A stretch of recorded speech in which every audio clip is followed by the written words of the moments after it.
नमस्कार। आज हम एक बहुत ही विशेष विषय पर चर्चा करने वाले हैं। माँ दुर्गा का पहला स्वरूप माँ शैलपुत्री। जी बिल्कुल, नवरात्रि का पहला दिन और पहली देवी। हाँ, तो हमारे पास जो जानकारी है, जो स्रोत हैं, उनके आधार पर हम आज समझेंगे कि माँ शैलपुत्री कौन है, उनका ये नाम कैसे पड़ा और नवरात्रि में उनका इतना महत्व क्यों है। बिल्कुल, उनकी कथा, उनका स्वरूप, उनकी उपासना, सब पर बात करेंगे। हाँ, कोशिश यही रहेगी कि उनके रहस्य और महत्व को अच्छे से समझ सकें। तो चलिए शुरू करते हैं। सबसे पहले यही सवाल कि माँ शैलपुत्री आखिर हैं कौन। देखिए, नाम में ही अर्थ छुपा है। शैल का मतलब होता है पर्वत, पर्वत, हाँ। और पुत्री यानी बेटी। तो क्योंकि वो पर्वतराज हिमालय की पुत्री हैं, अच्छा, इसीलिए उनका नाम पड़ा शैलपुत्री। बहुत सीधा सा अर्थ है। हाँ, ये तो स्पष्ट है। और वो माँ दुर्गा का पहला स्वरूप है। नवरात्रि के पहले दिन इनकी पूजा होती है। जी, और यहाँ एक बहुत दिलचस्प बात है, उनका संबंध उनके पिछले जन्म से भी है। पिछला जन्म?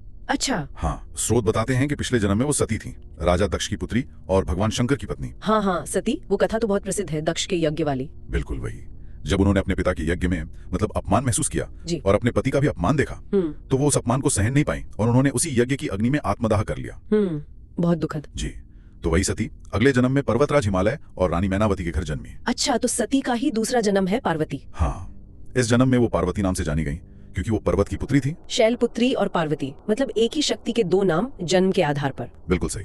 और स्रोत ये भी कहते हैं कि उन्हें हेमवती भी कहा जाता है क्योंकि हिमालय को हिमवान भी कहते हैं और महादेवी तो वो हैं ही। और फिर पार्वती के रूप में उन्होंने शिव जी को पाने के लिए वो जो कठोर तपस्या की थी। अरे वो तो अद्भुत कथा है, अपने पिछले जन्म के पति को फिर से पाने का संकल्प। हाँ, और वो तपस्या कोई साधारण नहीं थी, हजारों साल तक चली। हजारों साल? जी, स्रोत बताते हैं कि पहले उन्होंने सिर्फ फल मूल खाए, फिर पत्ते खाए, फिर वो भी छोड़ दिए, निराहार रहकर तप किया। सोचकर ही लगता है कि कितना दृढ़ संकल्प रहा होगा। बिल्कुल, उनका प्रेम, उनकी इच्छा शक्ति कमाल की थी और आखिर में शिवजी प्रसन्न हुए और उन्हें पत्नी रूप में स्वीकार किया।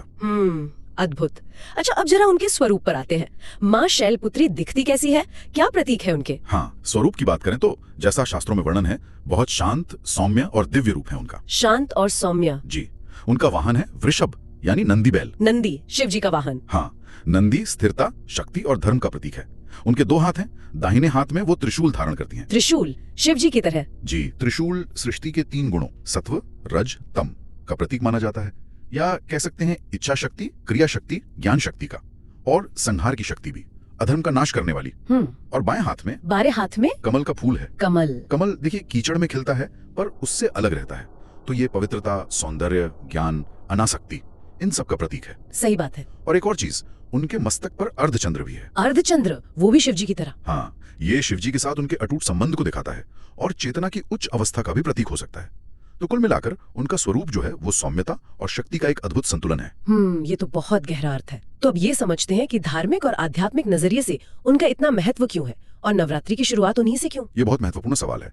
देखिए, योग परंपरा में माँ शैलपुत्री को मूलाधार चक्र की देवी माना गया है। स्थित चक्र, रीढ़ की हड्डी के आखिर में, यह हमारे अस्तित्व की जड़ है, आधार है। आधार, ठीक है। तो मान्यता यह है कि नवरात्रि के पहले दिन साधक माँ शैलपुत्री की पूजा करके अपनी आध्यात्मिक यात्रा शुरू करते हैं। अच्छा। उनकी पूजा से वो अपने मूलाधार चक्र को जगाने की, उसे स्थिर करने की कोशिश करते हैं। मतलब साधना की शुरुआत यहीं से होती है, नींव रखने जैसा। एकदम सही।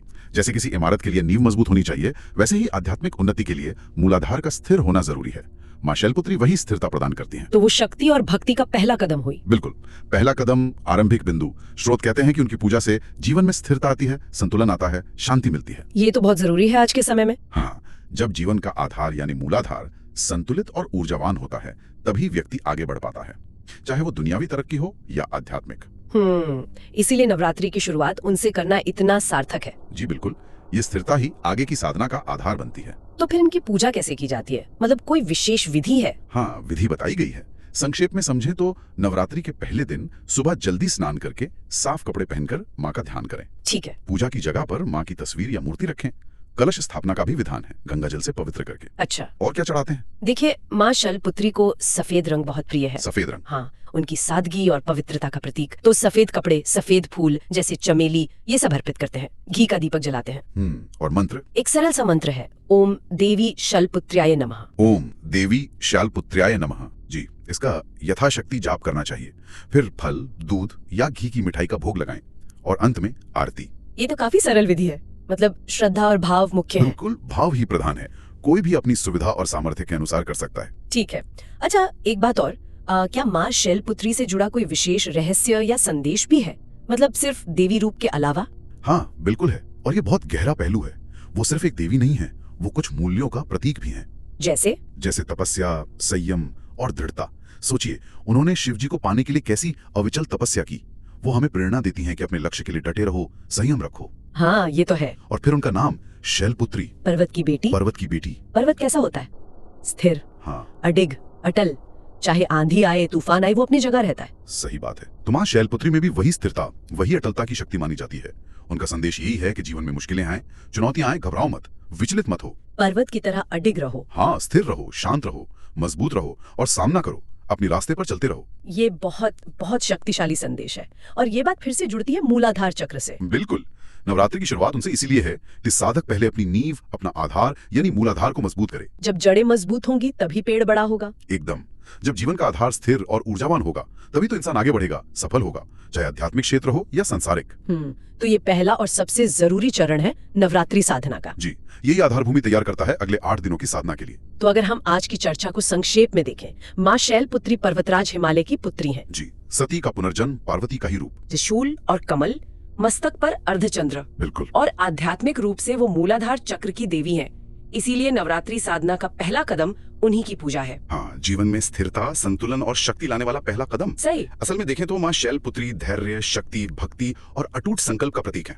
उनकी पूजा सिर्फ एक रस्म नहीं है, ये अपनी आध्यात्मिक यात्रा की नींव रखने जैसा है। और वो संदेश, पर्वत की तरह अडिग रहने का। जी हाँ। हर परिस्थिति में स्थिर, शांत, यही स्थिरता आगे की तरक्की का आधार है। अच्छा, हमारे स्रोत आखिर में एक बहुत ही उत्सुकता जगाने वाली बात कहते हैं। अच्छा, क्या? वो कहते हैं कि माँ शैलपुत्री से जुड़ी कुछ ऐसी दुर्लभ कथाएं या पहलू भी हो सकते हैं जिनके बारे में कम लोग जानते हैं। ओह, दुर्लभ कथाएं, ये तो दिलचस्प है। और दृढ़ बेटी से जुड़े और कौन से अनकहे रहस्य हो सकते हैं? सोचने वाली बात है। शायद उनकी तपस्या के और गहरे पहलू हों, या उनके ज्ञान के, या उनके स्वरूप का कोई और अर्थ जो प्रचलित कथाओं में न मिलता हो। संभव है। पर्वत की स्थिरता जितनी गहरी होती है, शायद उतने ही गहरे रहस्य उनसे जुड़े हों। तो ये अनसुनी कहानियां या रहस्य क्या हो सकते हैं?